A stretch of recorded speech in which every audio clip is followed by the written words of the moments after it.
संजीदा अंदाज में आपने की है, मनाने में कामयाब हो गए। इन्होंने मेरा कत्ल किया है या मैंने उनका कत्ल किया है, मैंने उनकी चोरी की है, उन्होंने मेरी चोरी की है, उन्होंने मुझे नुकसान पहुंचाया, मैंने उनको नुकसान पहुंचाया। दोनों अलग अलग सियासी पार्टियां हैं, अलग अलग उनकी शनाख्त है, अलग अलग उनका मंसूर है, अलग अलग उनके फोरम हैं, अपने फैसले हैं।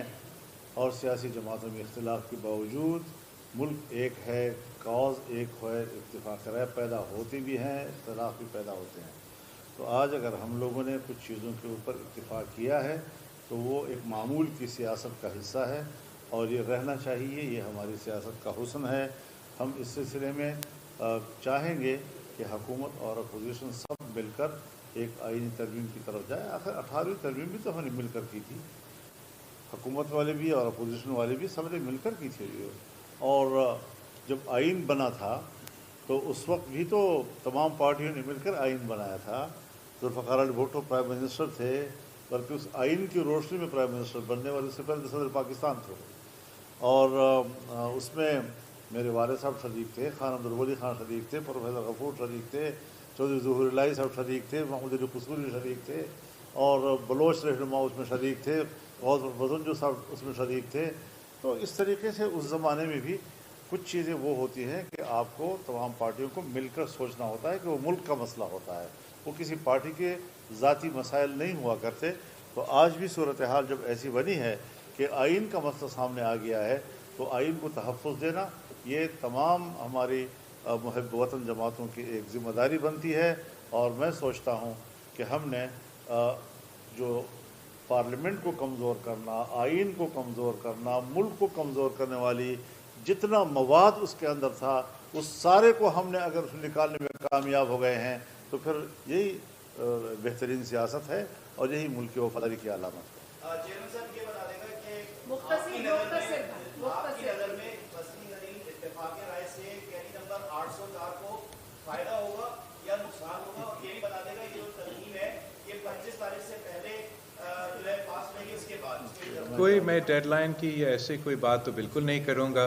जहाँ तक पीटीआई का क़ियादत है वो पीटीआई की मर्ज़ी कि उनको ज़रूर अपने कायद से तो वो पूछना चाहेंगे। हमारा जो एक्सपीरियंस रहा है पीटीआई के साथ इस वक्त वो कुछ मुख्तलिफ रहा है। हमारे नुक्ते नज़र ये अभी तक ये रहा है कि पीटीआई मुस्बत सियासत के बजाय कंसेंसस पैदा करने के बजाय वो रुकावट बनती है। बट उम्मीद ये है, एक बात और वाज़ेह कर दूँ कि न फजलुर रहमान के फ़ायदे के लिए कुछ हो रहा है, न उसके ख़िलाफ़ हो रहा है, न बिलावल ज़रदारी साहब के फ़ायदे के लिए कुछ हो रहा है, न उसके ख़िलाफ़ हो रहा है।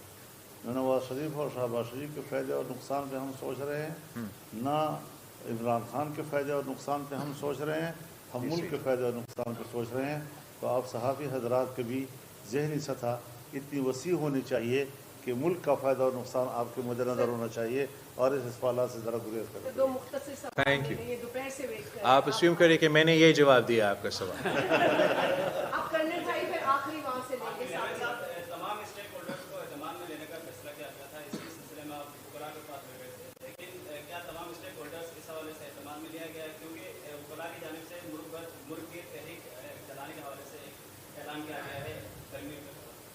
अब मैंने तो ज़रूर वकला से, लीगल फ्रेटर्निटी से, सिविल सोसाइटी से, सियासी जमातों से इनपुट गुफ्तगू वो तो चलता रहा, मज़ीद इनपुट हम लेना चाहेंगे। जहाँ तक कोई मूवमेंट के सवाल है, पाकिस्तान पीपल्स पार्टी के ये अपना पॉलिसी है कि एक दफ़ा हमने जुडिशल रिफॉर्म्स के हवाले से वकला का बात सुना और अभी तक भुगत रहे हैं। तो अब इस बार आप इस बात का माफ़ी मुझे देंगे कि जबकि मैं ज़रूर इनपुट लेने के लिए तैयार हूँ, तजवीज़ लेने के लिए तैयार हूँ, जिस तरीके से मैं समझता हूँ कि हमारे बड़ों ने एक गलती की और ब्लैक कोट और ब्लैक रोब की धमकी में आके 19वीं तरमीम पास करवाया, वो गलती में चाहूँगा कि हम फिर से ना दोहराएं और मुल्क का मफाद के सोचे। अगर वो کنسنسس کے تھرو ہم آئینی ترمیم کر کے سارے سٹیک ہولڈرز کا انپٹ لے کے آئین سازی کر کے جوڈیشل ریفارمز لے کر آ سکتے ہیں، تو وکلا کا حق ہے، ان کا حق میں وہ سپورٹ میں جلوس نکالے یا کے خلاف جلوس نکالے. یہ فیصلہ آخر پاکستان کے عوام کے منتخب نمائندے 2 جماعتیں ان میں سے آپ کے سامنے بیٹھے ہیں، یہ ہمارے ہیں، اور ہمارا کوشش ہوگا کہ یہ کنسنسس کے ساتھ ہو اور ملک کے مفاد کے حوالے سے. Thank you. Thank you.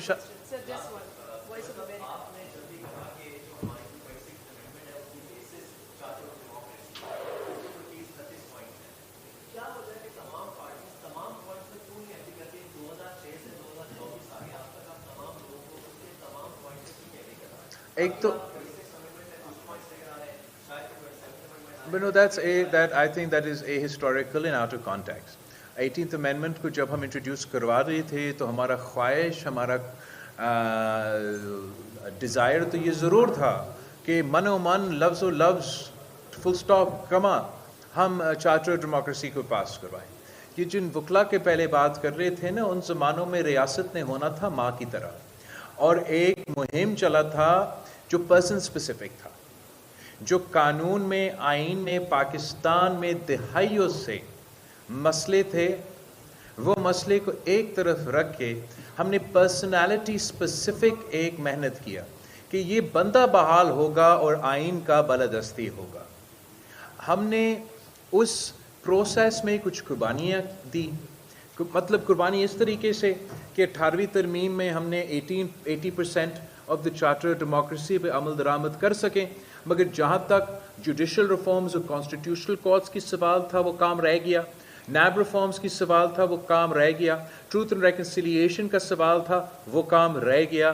آج اس لیے کہ ہم 26th امینڈمنٹ کی صورت میں جوڈیشل ریفارمز پہ کنسنسس بنا رہے ہیں، اس کا یہ نہیں مطلب کہ میں نے نیب ریفارمز یا ٹروتھ اینڈ ریکنسیلیشن یا چارٹر ڈیموکریسی کا کسی کمپوننٹ کو بھول چکا ہوں. میں تو چاہوں گا کہ اگر ممکن ہے تو وہ تمام کمپوننٹس ہم انکارپوریٹ کر سکیں. تو these things are not mutually exclusive. اس وقت جو سیاسی ماحول بن رہا ہے، جس کے لیے امید ہے کہ ایک سیاسی راستہ نظر آ رہا ہے، وہ اس ملک میں پہلی بار ہماری تاریخ میں انشاءاللہ تعالی ہم جوڈیشل ریفارمز کرنے جا رہے ہیں. آپ سب کو بہت شکریہ. میں مولانا فضل الرحمان صاحب کا شکر گزار ہوں، اس نے بس کنکلوڈ کرنا. دیکھیے، جو چارٹر آف ڈیموکریسی یہ نہ پاکستان کے آئین کا متبادل ہے، یہ نہ کسی اپنی پارٹی کے منشور کا متبادل ہے. مختلف سیاسی جماعتوں کے بیچ میں ایک اخلاقی معاہدہ ہے. وہ اخلاقی معاہدہ جب جمہوریت کا آپ تصور کریں گے تو جمہوریت میں تدریجی اصلاحات کا تصور ہوتا ہے. لہذا جب بھی کوئی ایسے مراحل آتے ہیں، جیسے آج آئینی ترمیم کا مسئلہ ہے، کل کوئی اور مسئلہ آ جائے گا، پھر اور مسئلہ آ جائے گا، تو اس میں تمام سیاسی جماعتیں اس اخلاقی معاہدے کی طرف بھی دیکھیں گی کہ یہاں ہم نے کن باتوں پہ اتفاق کیا تھا، تاکہ اس مسئلے کی طرف پہنچنے اور اس منزل کو حاصل کرنے میں آسانی ہو. تو یہ ہمارے سیاسی عمل کے لیے، ملک میں سیاسی فیصلوں کے لیے ایک آسانی پیدا کرنے والا اخلاقی معاہدہ ہے. جہاں جہاں ہمیں وہ یہ تعاون دے سکے گا، ہم وہ تعاون حاصل کریں گے اور اس سے استفادہ کریں گے. وآخر دعوانا الحمدللہ. تھینک یو، بہت شکریہ آپ سب.